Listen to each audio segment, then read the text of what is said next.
Hello guys, my people, my brother, ndagusuje kandi mwifurije kugubwa neza. Wewe wahisemo gukanda subscribe kuri YouTube channel Olivier Fernandez. Wewe wahisemo kuduha umwanya wawe.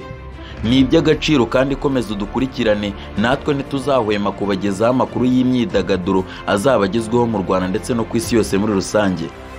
Dukomereza kubifuriza kugira umunsi mukuru wa Saint Valentin.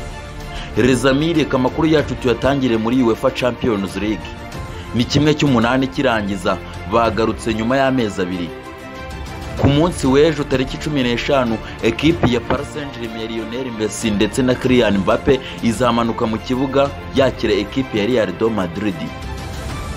Sporting Lisbon izakira ekipi ya Manchester City yo mu gihugu cy'Ubwongereza.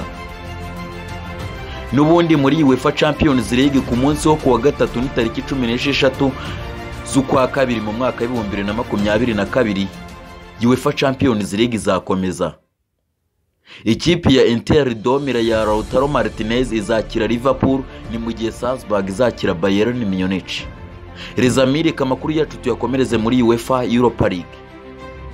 Ekipe ya Leipzig izakira Real Sociedad ni tariki 17. Ni mu gihe Zenit izakira Real Betis.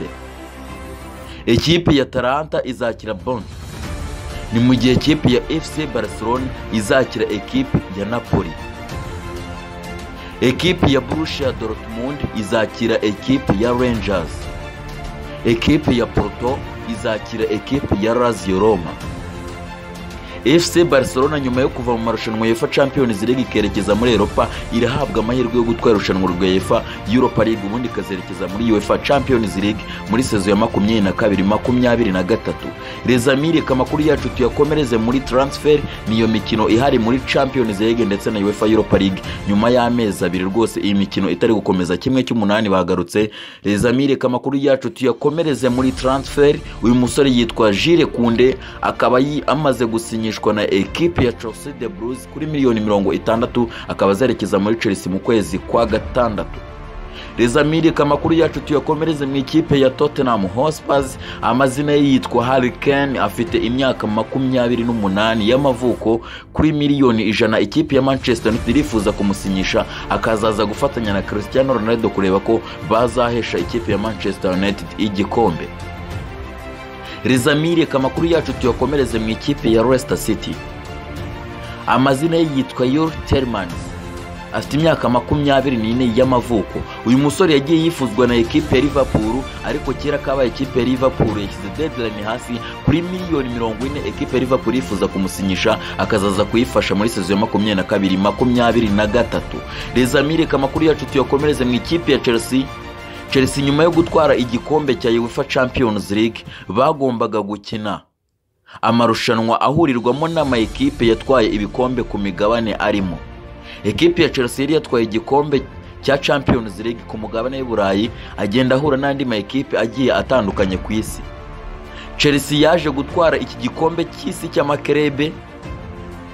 Amateka akomeza kwiyandika nyuma yo gutwara Champions League, bongeraho n'igikombe cy'isi cy'amakerebe. Umutoza Thomas Tuchel akomeza kwandika ibigwi ndetse n'amateka akomeye mu gihugu cy'Ubwongereza. Umukinnyi w'irushanwa yaje kuba Thiago Silva. Romero Menamaruka kuri rero n'amahirwe ye cyane nyuma yo kuva muri Inter Domira atwaye igikombe cya shampiyona, akomereza mu ikipe ya Chelsea atwaye igikombe cy'isi cy'amakerebe. Romero Lukaku niyo yafashije ikipe ya Chelsea gutwara iki gikombe, kuko Romero Menamaruka uyu mubirigi yaje gutsinda igitego cya Chelsea cya mbere ku munota rwose wa gice cya mbere rwose kigitangira. Romero Menamaruka Boringoli aza kubonera ekipe ya Chelsea igitego ku munota wa 55. Ku munota w'ijana wa 66 barakishyura. Ku munota w'ijana na 17 Kai Havertz tereka mu gitego cya kabiri cya Chelsea yegukana igikombe cy'isi cy'amakerebe. Rezamire amakuru yacu tuyakomereza muri Primus National League Rwanda. Gasogi United itsinda Marine ibitego 3-2. Ni muri weekend ekipe ya Kiyovu Sport itsinda Gorilla 2-1. Ni mu gihe Mukura yaje gutsinda ekipe ya Rayon Sport igitego 1-0. Manchester United muri English Premier League inganya na Southampton igitego 1-1. Brentford inganya na Crystal Palace ubusa ku busa. Umukino wagombaga guhuza Chelsea na Arsenal urasubikwa kubera igikombe cy'isi cy'amakerebe. Everton itsinda Leeds 3-0, Lampard atsinda umukino we wa mbere, Brighton and Hove Albion itsinda Watford 2-0, Manchester City itsinda Norwich ibitego 4-0. Reka tugaruke ku mukino wahuzaga Manchester United ndetse n'ikipe ya Southampton. Manchester United mwizamu yari David De Gea, umutima wa defense yari Luke Shaw, hari Maguire, Rafael Varane ndetse na Diego Dalo. Mu kibuga hagati hari Paul Pogba, Scott McTominay ndetse na Bruno Fernandes. Batakisha Jadon Sancho, nimero 25, Marcus Rashford nimero 10 ndetse na Cristiano Ronaldo dos Santos Aveira. Uyu mukino waje gutangira ku munota wa 21 gusa w'umukino, Jadon Sancho aterekamwe igitego cya mbere cy'ikipe ya Manchester United. Ku munota wa 48 Shea Adams arakishyura, biza kuba igitego 1-1. Uyu mukino uza no kurangira ari igitego 1-1. Hari Maguire numwe mu bashinjwa insinzwi Man U iri gukomeza igira muri iyi minsi, dore ko buri mukino Man U iri kugenda yinjizwa igitego. Reka turaba kapiteni bagiye baba muri Man U turebe niba hari Maguire nibuze yakabaye ari kapiteni wa Manchester United. Yitwa Brian Johnson, yabaye kapiteni wa Manchester United mu mwaka wa 1992.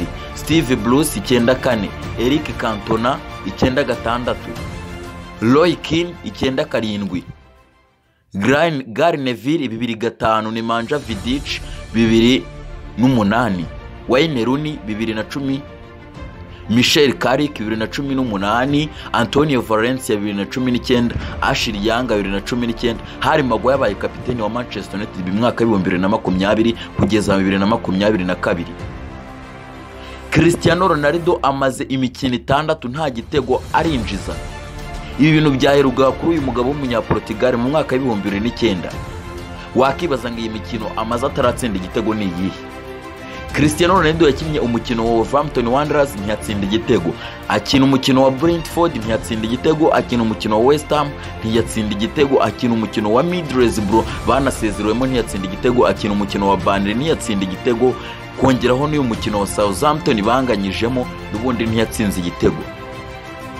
Bikaba ari ibintu bitari byiza kuri uyu mugabo w'umunyaportugal ufite profile yo ku rwego rwo hejuru, ufite abafana benshi babifuza kumenya niba yatsinze.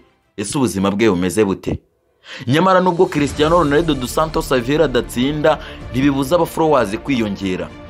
Uyu mugabo yujuje miliyoni 401 z'abantu bamukurikirana ku rubuga rwa Instagram, bikamugira umuntu wa mbere ku isi ukurikiranwa n'abantu benshi.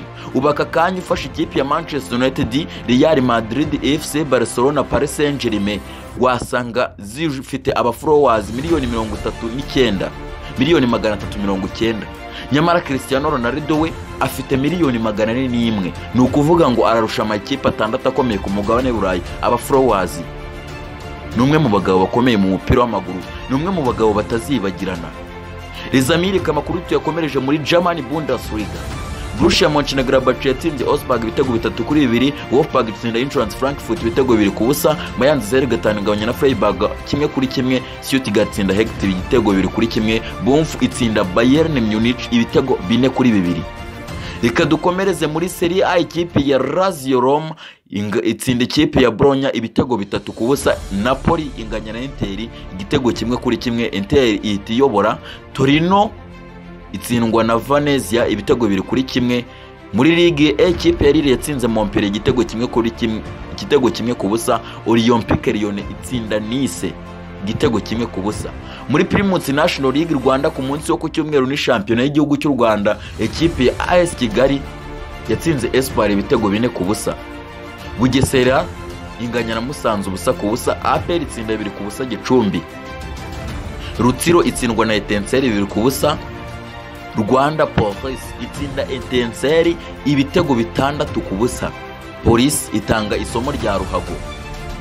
Police na AS Kigali niyo ma equipe yatsinze ibitego byinshi kuri uyu munsi wa Primus National League Rwanda. Reka dukomereze muri English Premier League ku munsi wo ku cyumweru, Burnley itsindwa na Liverpool 1-0, Newcastle United ikomeza kuva mu ma equipe amanuka itsinda Aston Villa ya Philippe Coutinho igitego 1-0, igitego cyatsinzwe na Kieran Trippier waturutse muri Atletico de Madrid. Wolverhampton Wanderers itsinda Tottenham Hotspur ibitego 2-0. Amakuru yacu reka tuyakomereze muri Serie A. Ikipe ya Milas itsinda Sampdoria igitego kimwe ku busa. Milas itiyobora urutonde rwa shampiyona n'amanota 55 ikurikirwa na Inter na 58, Napoli 53. Shampiyona ikomeye cyane. Empoli inganya na Cagliari kimwe, Hellas Verona itsinda Udinese, Atalanta inganya na Juventus igitego kimwe kuri kimwe. Rizami, kuva umupira w'amaguru watangira hari abakinnyi bitwaye neza kurusha abandi. Reka turebe ikipe y'isi. Iyi ni ikipe yateguwe na Olivier Fernandez 2003. Ni ikinyamakuru gikorera kuri Instagram ndetse ni ikinyamakuru cyacu. Mizamu harajyamo Casillas, Carlos, Sergio Ramos, Maldini, Cafu, Xavi wakiniye FC Barcelona, Zinedine Zidane, Maradona wakiniye Napoli, Ronaldo Gifaru wakiniye Real Madrid, Lionel Messi ndetse na Cristiano Ronaldo. Amakuru muri showbiz nuko Bruce Melody ku munsi w'ejo yataramiye abakongomani hariya Igoma. Rwose ibintu biza kugenda neza cyane, ubona ko byari spectacle kuri itahi wacu. Bruce umusore rwose ukomeje kubaka amateka, dore ko afitanye indirimbo na Harmonize agiye gusohora muri iyi minsi. Rezamiri kangushimire wese mu gukanda subscribe kuri YouTube channel Olivier Fernandez. Wewe wese mu kuduha umwanya we ni iby'agaciro, kandi komeza dukurikirane, natwe ntituzahwema kubagezaho amakuru y'imyidagaduro azabagezweho mu Rwanda ndetse no ku isi yose muri rusange, dukomeza kwirinda icyorezo cya COVID-19, twikingiza inkingo, dukomeza kwirinda icyorezo cya COVID-19, twambara neza agapfukamunwa, twikingiza inkingo zose, ubundi ibintu bikomeze kugenda neza cyane. Rezami kanda subscribe, tukaba tumaze kuba umuryango w'abantu 348. Ni iby'agaciro kandi nibyo biduha motivation kugira ngo dukomeze kubagezaho amakuru meza asesenguye ku buryo burambuye ku isi yose. Rezami turabakunda, see you muri imitamenwa.